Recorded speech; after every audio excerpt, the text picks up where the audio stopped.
And welcome to the One More Thing. Today I am joined with Pastor Larry. Good morning. And so it was a great weekend again. Obviously, we're in the middle of Epic Series, and present was the theme. Present. I knew I was going to mess that up. That's right. Present, not present. I think I was thinking like I'm going to be a present to people, a gift to people's lives, you know? Yeah, pretty much. But, you know, I remember you telling me the story about when Laura and I were getting married, and you were like, I'm not giving her away. Right. She's still mine. Right. And I didn't understand at the time. I didn't have kids. And now that I have two daughters, You know. I completely understand. Yeah, you can present them, which is what you do. Yeah. But you know, now 10 years, you've earned the right to be, you know, the patriarch of your family, and that's something that you earn. Yeah. But there's something about your daughters that I don't care who swoops in. That's right. She's my girl. That's right. They're the enemy. Yeah.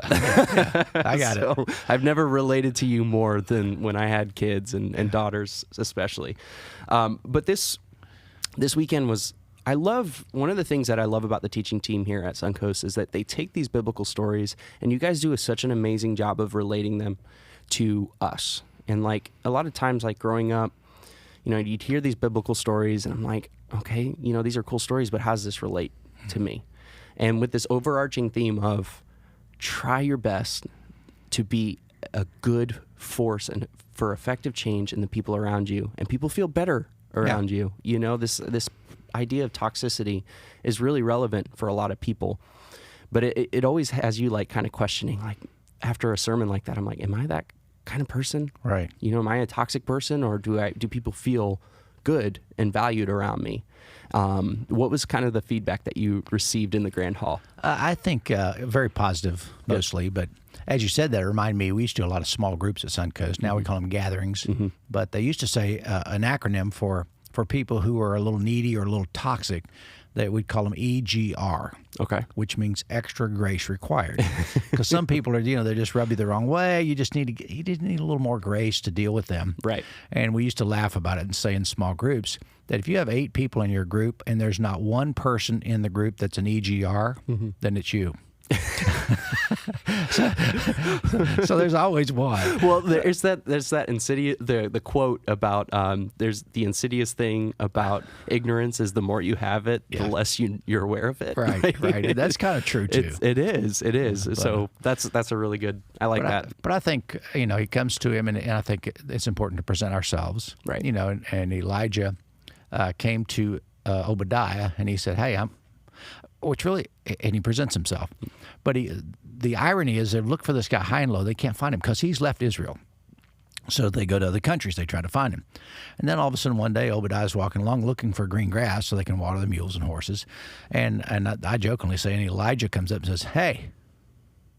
And probably not what really happened, but in my mind, that's the greeting. Hey. And Obadiah's like, oh, my goodness. Yeah, tell Ahab I'm coming in to see him. And he's frightened, right? Because he does not want to face Ahab without an Elijah. And then the other questions that in my mind, as I listen to the narrative, Obadiah, if I'm Ahab, I go, how do you know him? Have you been a supporter of him? And he's already been supporting 100 prophets in 2 caves, providing nourishment for them, taking care of them. So he really is on Elijah's side. Right. So but as a king, you know, this is my top guy. Is your loyalty really to me? And the answer is probably not. Right. And so Obadiah was a little bit fearful in that circumstance, and I understand that very well. But I do think it's fun to talk about. I'm looking for green grass, and what he found was the person who's going to bring the rain. Yeah. Now, I love this analogy. Yeah. Because can you imagine, I'm looking for something. Oh, God, I want you to answer my prayer. I've got this prayer list. Oh, God, you know, give me a $15 an hour job. And or you know, may I be able to exercise a little more. And in your prayer, God looks down and goes, hey, $15 an hour? Are you kidding me?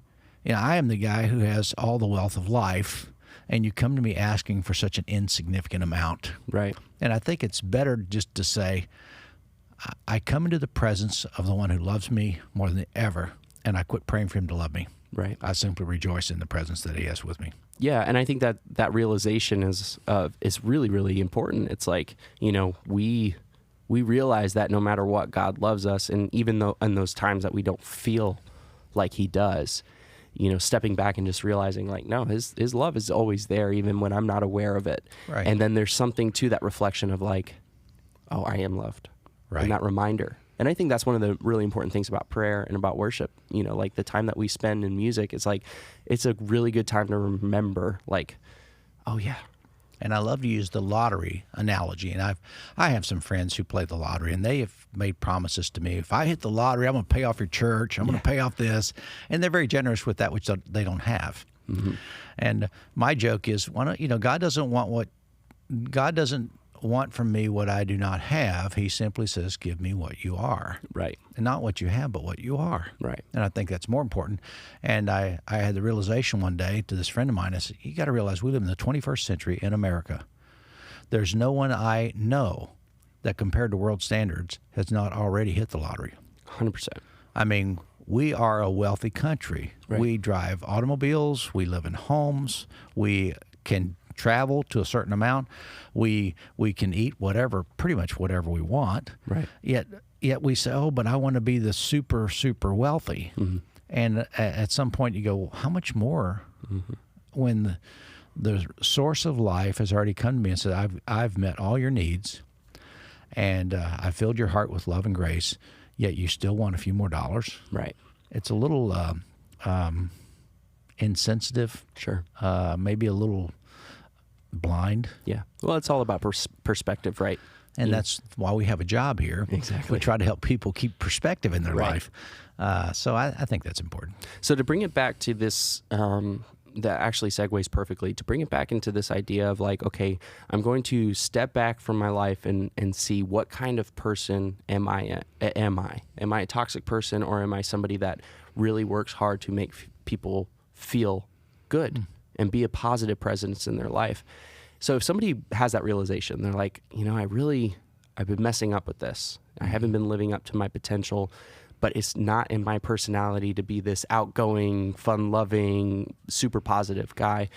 I think there's a lot of like minor things that we can do to like actually be that person for somebody. Because there's a lot of times that I'll have these like things that I don't think are very significant. Like there's a guy that I know that comes to church.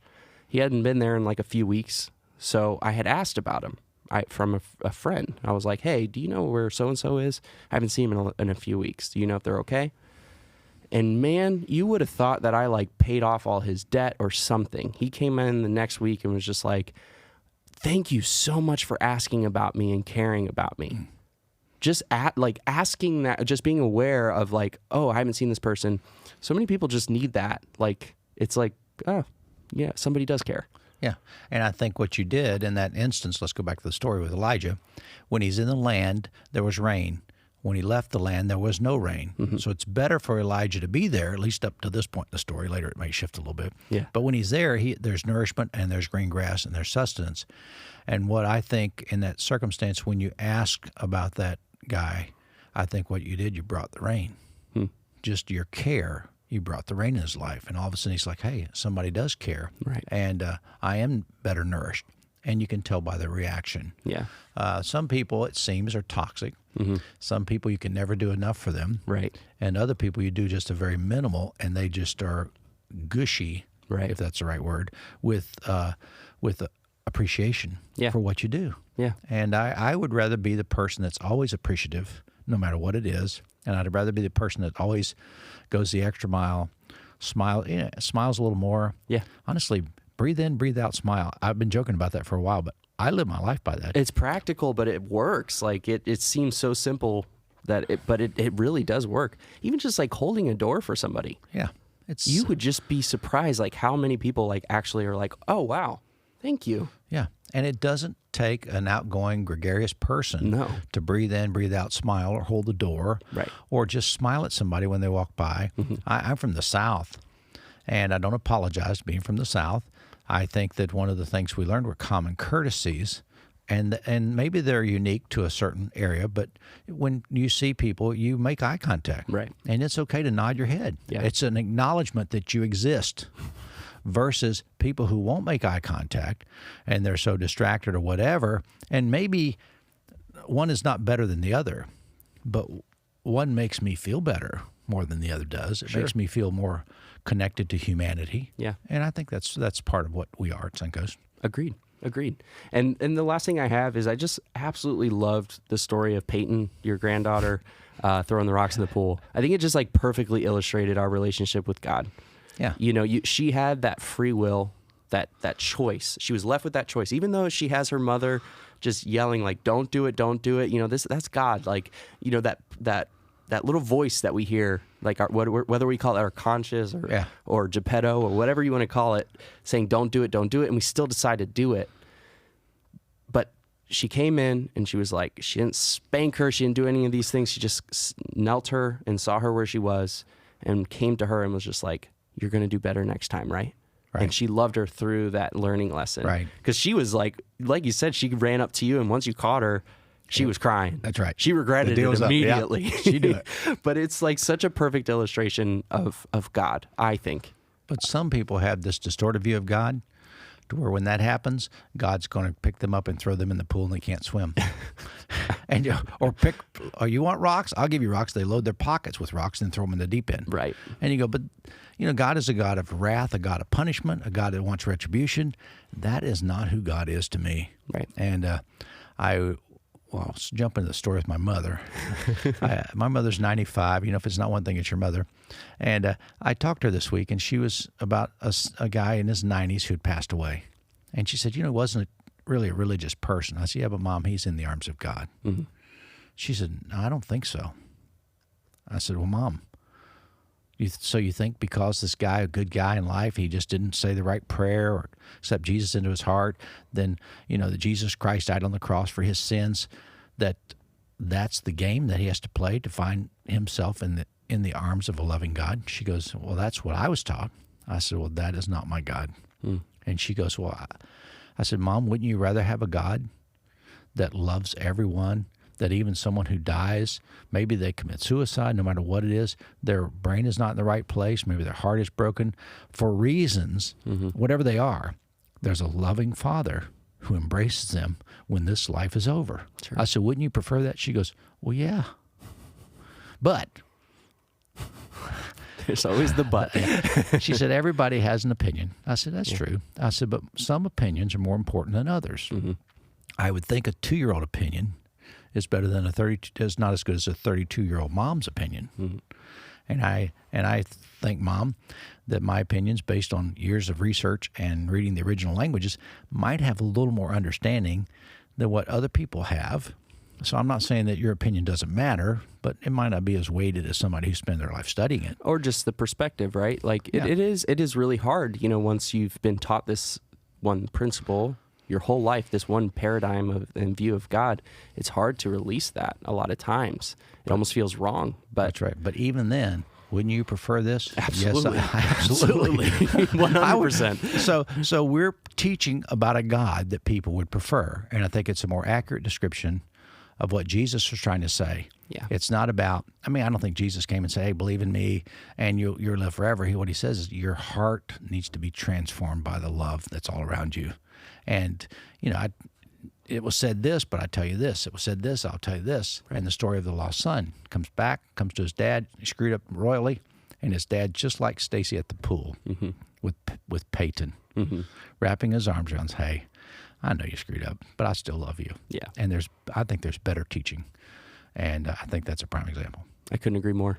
Well, Pastor, you have anything for one more thing? No, anything that's else? Great. I've enjoyed it. And, me too. And I'm looking forward to this weekend and the next few weeks because we're staying with the epic story of Elijah for a while. There's a lot more story to tell. There's a lot more. Awesome. Thank you. No problem.